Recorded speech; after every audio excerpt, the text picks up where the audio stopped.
Boa tarde, sejam todos bem-vindos à apresentação do nosso TCC, que tem como tema a hipomineralização de molares incisivos, composto por Eduardo Bobbio, João Vitor da Silva Lima e Rafael Mendes de Carvalho Simões. Nosso orientador, Sávio Domingos da Rocha Pereira. Nós escolhemos esse assunto para realizarmos o trabalho de conclusão de curso devido a um caso clínico vivenciado por nós na matéria de odontopediatria na Clínica Odontológica da FAESA, que despertou nossa curiosidade para entendermos mais sobre esse tema. No estudo de 2001 de Weger e colaboradores, foi proposta a criação do termo hipomineralização molar incisivo, que antes era conhecido por vários outros nomes, como opacidade de esmalte não fluoróticas, manchas opacas e alguns outros, e nesse estudo eles reuniram todos esses termos em um só. E no estudo de Silva, em 2016, foi relatado que o esmalte dos dentes com HMI são porosos, no que acaba favorecendo a fratura decorrente da mastigação, podendo levar à sensibilidade dentária e à formação de cárie. E foi relatado no estudo de Amerigen, em 1995, que existem dois tipos de defeitos de esmalte não fluoróticos em crianças. As hipoplasias, que são defeitos na quantidade do esmalte, sendo ela uma formação incompleta ou deficiente da matriz orgânica do esmalte, e a outra seria as hipomineralizações, que são defeitos na qualidade do esmalte, no qual os estágios de calcificação e maturação dos ameloblastos são afetados, observados como uma alteração na translucidez do esmalte. E a HMI atinge principalmente os molares e os incisivos, e ela pode acometer um ou mais elementos dentários, podendo esses elementos estarem associados ou não, ou seja, se tem HMI em um molar, não necessariamente significa que em algum outro molar ou que em algum incisivo vá ter HMI também. O objetivo desse trabalho é fazer uma revisão de literatura sobre a HMI, visando principalmente sua etiologia, aspectos clínicos e tratamento.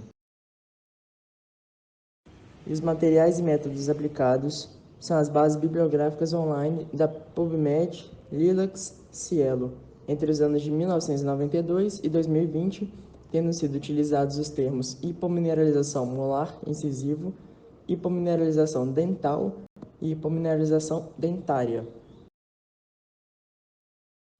Em 2001, o Weger e colaboradores sugeriram o termo de hipomineralização molar incisivo e em 2003, esse mesmo Weger, ele relatou que o HMI pode variar a severidade entre indivíduos, mas também pode variar na boca de um mesmo indivíduo, de uma forma que os primeiros molares nem sempre serão acometidos com o mesmo grau de severidade.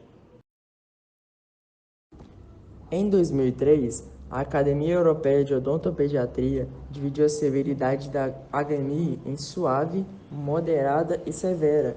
E em 2010, essa mesma academia acrescentou junto à grade suave a ausência de hipersensibilidade, direcionando assim melhor o tratamento. Em 2008, Faraghelli fez um estudo que sugeriu a sensibilidade nos dentes acometidos com a HMI pode estar relacionada com a inflamação pulpar, mesmo que nesse dente não tenha cárie, devido à exposição dos túbulos dentinários decorrente da porosidade do esmalte, facilitando assim a penetração de bactérias nesses túbulos dentinários, podendo chegar à polpa.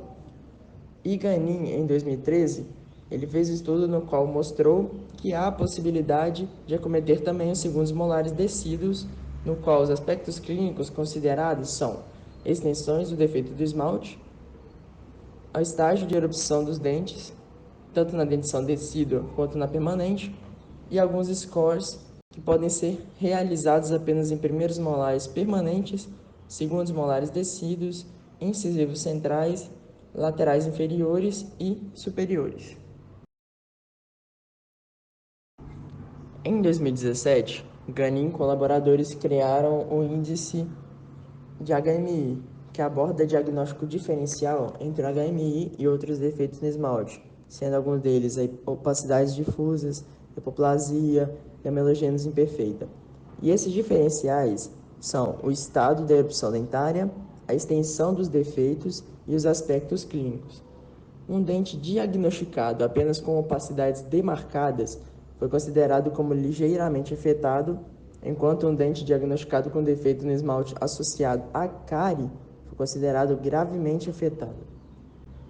Em 2018, Rocha sugeriu que a etiologia do HMI ainda é pouco conhecida devido à falta de estudos indicativos sobre, mas ele acredita ser multifatorial, envolvendo fatores locais, ambientais, sistêmicos, genéticos e/ou hereditários. Americano relatou em seu estudo em 2017 que as características mais comuns da HMI são a sua localização assimétrica, afetando normalmente os 2/3 oclusais da coroa dos molares incisivos, frequentemente nas faces vestibular e oclusal, e que não mantém a simetria devido à perda estrutural decorrente de desgastes e fraturas, além de apresentar-se poroso, citando o termo queijo holandês, que faz com que a superfície hipomineralizada esteja mais predisposta a lesões cariosas e ao acúmulo de placa. E Gamboa, em 2018, em seu estudo, ele relatou que o esmalte dos primeiros molares hipomineralizados são menos resistentes do que o esmalte sadio, tendo suas propriedades físicas e mecânicas inferiores. Sendo assim, o dente com HMI é mais propenso à hipersensibilidade dentinária, a lesões cariosas e ao acúmulo de placa, além de apresentar-se porosa, podendo ser comparado ao queijo holandês, assim como citado no estudo de americano anteriormente. Dando continuação na nossa revisão de literatura, agora vamos falar um pouco sobre a etiologia da HMI, começando pelo que William e colaboradores em 2006 disseram. Eles falaram que, embora não se tenha uma certeza sobre a etiologia, falaram que os 3 primeiros anos de vida é de fundamental importância para o desenvolvimento da HMI, se ligado a uma saúde precária. Associou também que o nascimento prematuro e a exposição a fatores ambientais deixam essas pessoas mais suscetíveis a HMI. Arrow, em 2009, citou também que as complicações como parto prematuro e baixo peso ao nascer estão relacionadas ao aparecimento da HMI. Sadashiva Murphy e colaboradores, em 2002, relataram que a dioxina é um dos fatores que pode estar associado ao aparecimento da HMI. A dioxina ela se acumula nos tecidos adiposos, ou seja, na região onde está armazenada a gordura da mãe, e é através da via lactação que ela pode ser transferida para as crianças. Essa dioxina está presente em nossos corpos em pequena quantidade e é perigosa. É uma substância que é teratogênia, que causa a malformação fetal, e a contaminação se dá quando é ingerido alimentos que tiveram o contato direto com embalagens que possuem dioxina, como por exemplo os pratos de papel e as caixas de comidas feitas de papel. E é possível também que os produtos íntimos femininos que passem por processo de branqueamento liberem dioxina, como exemplo os absorventes internos. Assunção e colaboradores, em 2014, falaram que a HMI acontece principalmente em crianças que tiveram alguma complicação sistêmica nos seus primeiros anos de vida. Assim, a alta febre e problemas respiratórios podem estar relacionados. Ele disse também que o uso da amoxicilina na infância, assim como a altas doses de dioxinas provenientes do leite materno, podem estar ligadas com a HMI. Villani e colaboradores, em 2014, disseram que complicações ligadas ao período perinatais e com problemas respiratórios, e também o baixo peso ao nascer, as desordens metabólicas de cálcio e fosfato e a alta febre na infância estão relacionados com as doenças sistêmicas. As lesões de coloração castanha ou amarela apresentam um maior grau de severidade na HMI, pois elas se encontram mais porosas em relação às lesões mais brancas. Relatou também que a falta de minerais na superfície do esmalte faz com que esteja mais suscetível à cárie, à hipersensibilidade dentária e à formação de placa. Kairala, em 2015, disse que a etiologia da HMI ainda não está totalmente estabelecida e parece ter natureza multifatorial, não ligada apenas a um fator isolado ou específico. Cortez, em 2015, sugere que diversos fatores podem levar a HMI e que as complicações sistêmicas no período pré peri e pós-natal é a de maior prevalência. Torino e colaboradores, em 2016, comunicaram que a etiologia do HMI é multifatorial, estando ela ligada a causas ambientais e fatores genéticos, além de complicações que acontecem no momento de desenvolvimento dos elementos dentários, principalmente ligado aos primeiros molares e incisivos permanentes. Ele classificou também as lesões de HMI em leve, onde a opacidade demarcada sem fratura do esmalte, e em grave, onde a opacidade mais porosa com perda de estruturas, podendo ser comparada a um queijo holandês. Salem e colaboradores em 2016 relatam que alguns dos fatores que podem levar a HMI são o contato direto com os compostos químicos, principalmente sendo o bisfenol e o chumbo. Os fatores de caráter hereditário também estão ligados, como a síndrome de Costello, a epidermólise bolhosa e a fibrose cística. Com o passar do tempo, essas modificações ambientais, locais, genéticas e sistêmicas acabam afetando no amadurecimento do esmalte, que podem levar a essa alteração, que é um tipo de defeito de desenvolvimento do esmalte. Farias e colaboradores, em 2018, evidenciou que fatores ligados à complicação pré, peri e pós-natais são possíveis etiologias para o desenvolvimento da HMI. Ele indicou também que o parto prematuro e o baixo peso ao nascer são fatores diretos na associação com o aparecimento do HMI. O uso precoce de antibióticos gera uma alteração na qualidade do esmalte. Disse que a coloração está associada com o grau da severidade da doença. Se tiver a coloração mais clara, vão ser menos agressivas. As de coloração mais escuras, como castanho amarronzado, vai ser um estado mais severo da HMI. As fraturas pós-eruptivas causam cavidades, que podem levar ao acúmulo de biofilme e à lesão cariosa. Na parte terapêutica é mais complexo. Devido às fraturas pós-eruptivas, tem-se uma menor adesão por parte dos materiais restauradores, assim prejudicando um tratamento restaurador. Agora sobre algumas opções de tratamento, Silva, em 2016, disse que os dentes com HMI apresentam-se mais porosos, assim favorecendo o surgimento de fraturas decorrentes da mastigação, o que vai contribuir para o aparecimento da sensibilidade dentária e o desenvolvimento da cárie. Dentre as opções de tratamento preventivo, ele indicou o uso de verniz fluoretado e selantes. O tipo de tratamento dependerá de alguns fatores. Arica e colaboradores disseram em 2016 que quando se tem grandes destruições coronárias, o tratamento indicado são as restaurações indiretas, como as onleis e coroas de aço. Ela acrescenta ainda o clareamento dentário como tratamento de opacidades. Matumujo e colaboradores, em 2016, sugerem como tratamento em um paciente jovem a extração de primeiros molares permanentes afetados com HMI, acompanhado de tratamento ortodôntico, ao invés de restaurações a qual necessitem ser trocadas durante a vida do paciente com HMI. Fraguel e colaboradores, em 2017, fizeram um estudo, a fim de avaliar a efetividade dos selantes resinosos quando aplicado nos primeiros molares permanentes afetados.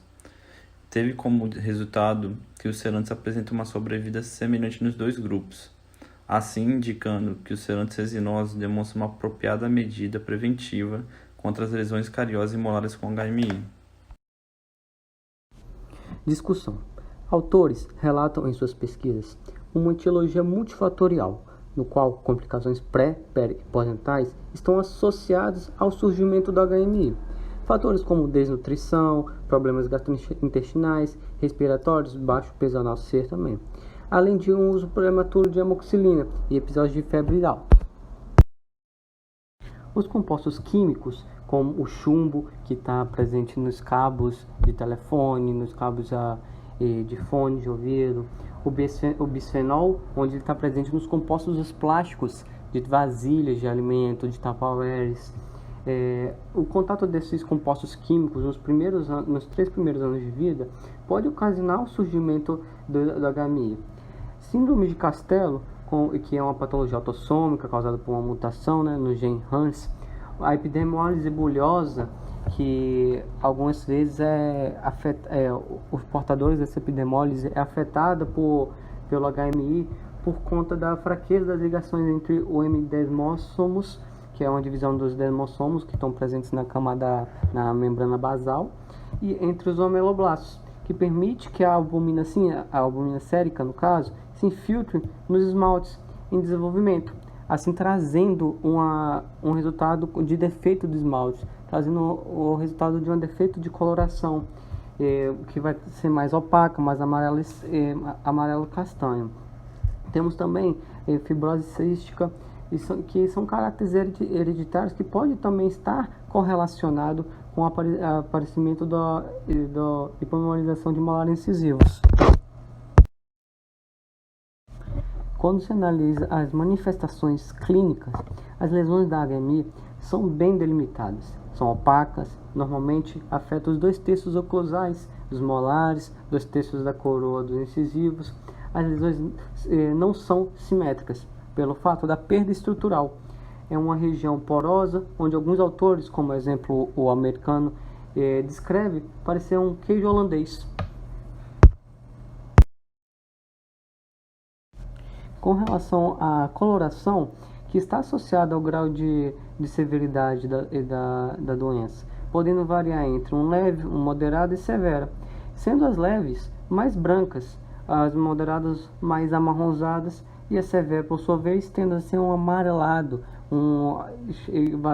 variando até um castanho escuro. No que se diz respeito ao tratamento, o cimento de ionômero de vidro, o CIV, tem um resultado positivo quando se usado de forma temporária, por não ter uma durabilidade o suficiente para ser definitivo, como é o caso da resina composta, que no caso a gente vai depender muito do amadurecimento do paciente.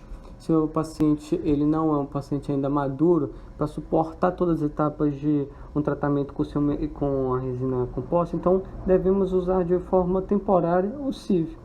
As coroas de aço estão indicadas para o caso de grandes destruições coronárias e casos de fraturas recorrentes nos dentes, com restaurações convencionais, afetadas pelo HMI. Acontece isso pela baixa adesão do material restaurador ao dente afetado, por conta da porosidade do esmalte. Em casos leves, o uso dos vernizes fluoretados e selantes são os mais recomendados. Já para os tratamentos de opacidade, se pode realizar um clareamento e até uma técnica de filtração profunda, com a finalidade de melhorar a estética, nesses casos que são mais leves, que têm apenas opacidades demarcadas. Agora vou mostrar algumas imagens para que a gente possa analisar as manifestações clínicas de cada etapa, desde as leves até as mais severas. Aqui na figura 1, a gente já começa com molares incisivos afetados pelo HMI, em seu estágio mais severo. Aqui podemos analisar nos molar, na porção inferior, um molar que tem uma destruição pós-eruptiva. Aqui um local que é de bastante sensibilidade.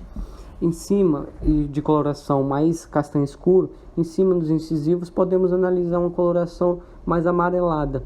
Não tem destruição pós-eruptiva, pelo fato que nos molares está localizado numa área de intensa força mastigatória. Já nos incisivos não tem essa força mastigatória em excesso como na região de molares. Nessa figura 2, podemos ver os incisivos comprometidos pelo grau moderado da HMI.